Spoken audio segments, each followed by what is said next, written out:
Assalamualaikum warahmatullahi wabarakatuh. Materi hari ini mengenai mekanisme manajemen cloud. Jadi sumber daya IT berbasis cloud itu perlu disiapkan, dikonfigurasi, dipelihara, dan dipantau. Sistem yang dibahas dalam pertemuan ini adalah mekanisme yang mencakup mengenai tugas manajemen.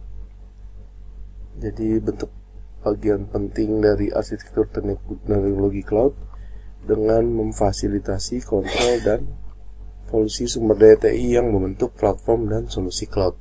Untuk bahasan pada pertemuan ini ada sistem administrasi jarak jauh, sistem manajemen sumber daya cloud, sistem manajemen SLA atau Service Level Agreement, dan sistem manajemen penagihan.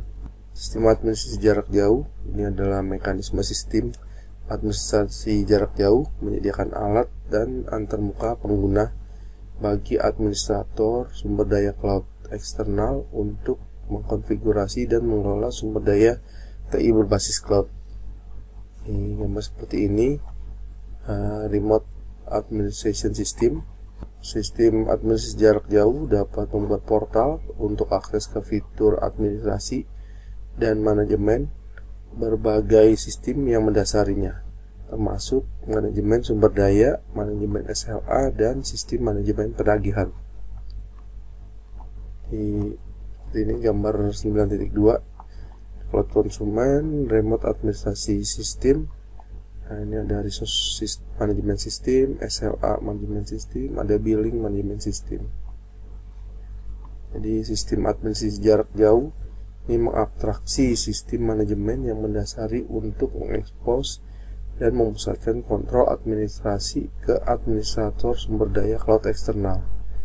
Sistem menyediakan konsol pengguna yang dapat disesuaikan sambil secara terprogram berinteraksi dengan sistem manajemen yang mendasarinya melalui API mereka. Nah, ini ada dua tipe model portal yang dibuat dengan sistem administrasi jarak jauh. Pertama, portal penggunaan administrasi. Ini portal tujuan umum yang memusatkan kontrol manajemen ke berbagai sumber daya TI berbasis cloud, dan selanjutnya dapat memberikan laporan penggunaan sumber daya TI. Yang kedua, self-service portal. Ini pada dasarnya adalah portal untuk belanja yang memungkinkan konsumen cloud mencari daftar layanan cloud dan sumber daya TI terbaru yang tersedia dari penyedia cloud, yang biasanya untuk disewakan. Nah, konsumen cloud ini mengirimkan item yang dipilih ke penyedia cloud untuk penyediaan. Nah, di sini ada gambar titik 3. Ini mengilustrasikan skenario yang melibatkan sistem administrasi jarak jauh dan portal penggunaan dan administrasi serta layanan mandiri. Nah, untuk nomor 1 ini, si administrator sumber daya cloud menggunakan portal penggunaan dan administrasi untuk mengkonfigurasi server virtual yang sudah disewa untuk mempersiapkannya untuk di hosting. Yang kedua, si administrator sumber daya cloud kemudian menggunakan portal layanan mandiri untuk memilih dan meminta penyediaan layanan cloud baru. 3. Administrator sumber daya cloud kemudian mengakses penggunaan dan portal administrasi untuk mengkonfigurasi layanan cloud yang baru. Ini disediakan di hosting di server virtual. 4. Ini melalui langkah-langkah ini, sistem administrasi jarak jauh berinteraksi dengan sistem manajemen yang diperlukan untuk melakukan tindakan yang diminta. Sistem administrasi jarak jauh ini tergantung pada pertama jenis produk cloud atau model pengiriman cloud yang disewa atau digunakan oleh konsumen cloud dari penyedia cloud. Terus 2, tingkat kontrol akses yang diberikan oleh penyedia cloud kepada konsumen cloud. Dan juga ketiga, ini tergantung pada sistem manajemen yang mendasari antarmuka sistem administrasi jarak jauh.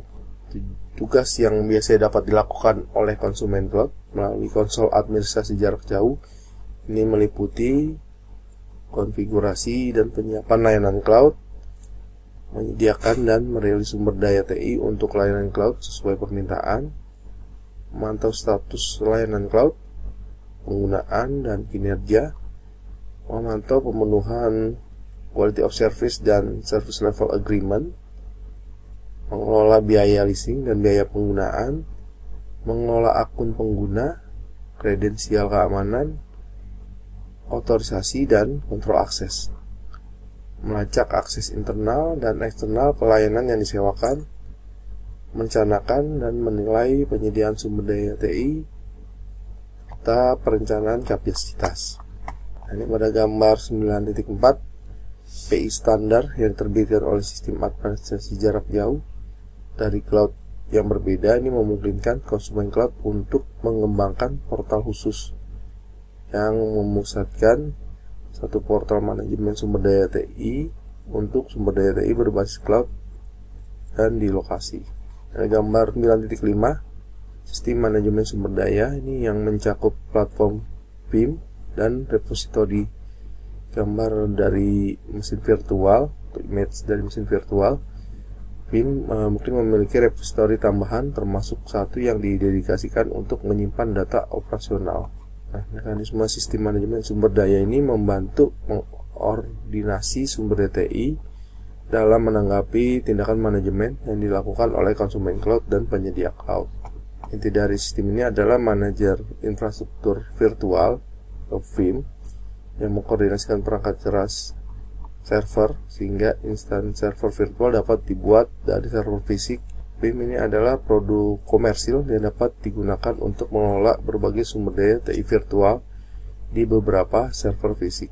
Tugas yang biasanya otomatis dan diterapkan melalui sistem manajemen sumber daya ini meliputi mengelola template sumber daya TI virtual yang digunakan untuk membuat instan yang dibuat sebelumnya, seperti image server virtual, mengalokasikan dan melepaskan sumber daya TI virtual ke dalam infrastruktur fisik yang tersedia sebagai tanggapan terhadap dimulainya, jeda, melanjutkan, dan penghentian mesin virtual sumber daya TI. Mengkoordinasikan sumber daya TI dalam kaitannya dengan keterlibatan mekanisme ini seperti replikasi sumber daya, penyimpangan beban, dan sistem failover. Menetapkan kebijakan penggunaan dan keamanan di seluruh siklus proses instan layanan cloud, serta memantau kondisi operasional sumber daya TI. Fungsi sistem manajemen sumber daya ini dapat diakses oleh administrator sumber daya cloud yang dipekerjakan oleh penyedia cloud atau konsumen cloud. Sistem manajemen sumber daya biasanya mengekspos API yang memungkinkan penyedia cloud membangun portal sistem administrasi jarak jauh yang dapat disesuaikan untuk secara selektif menawarkan kontrol manajemen sumber daya kepada administrator sumber daya cloud eksternal yang bertindak atas nama organisasi konsumen cloud melalui portal penggunaan dan administrasi. Nah, tadi kedua bentuk akses itu digambarkan pada gambar 9.6. Jadi sumber daya cloud untuk konsumen cloud ini mengakses penggunaan dan portal administrasi secara eksternal. Ini nomor 1 untuk mengelola sumber daya TI yang disewakan. Nah, nomor 2-nya sini si administrator sumber daya cloud untuk dari penyedia cloud ini menggunakan antarmuka pengguna asli yang disediakan oleh VIM untuk melakukan tugas mengelola sumber daya internal. Ada Cloud Resource Administrator. Sistem manajemen SLA atau Service Level Agreement. Di mekanisme sistem manajemen SLA ini mewakili berbagai produk manajemen cloud yang tersedia secara komersial yang menyediakan fitur yang berkaitan dengan administrasi, pengumpulan, penyimpanan, pelaporan, dan pemberitahuan waktu proses dari data SLA. Seperti gambar 9.7, ini sistem manajemen SLA yang mencakup manajemen SLA dan repositori pengukuran. Penerapan sistem manajemen SLA ini umumnya mencakup repositori yang digunakan untuk menyimpan dan mengambil data SLA yang dikumpulkan berdasarkan metrik yang telah ditentukan dan parameter pelaporan. Selanjutnya ini akan bergantung pada satu atau lebih mekanisme monitor SLA untuk mengumpulkan data SLA yang kemudian dapat dibuat tersendiri.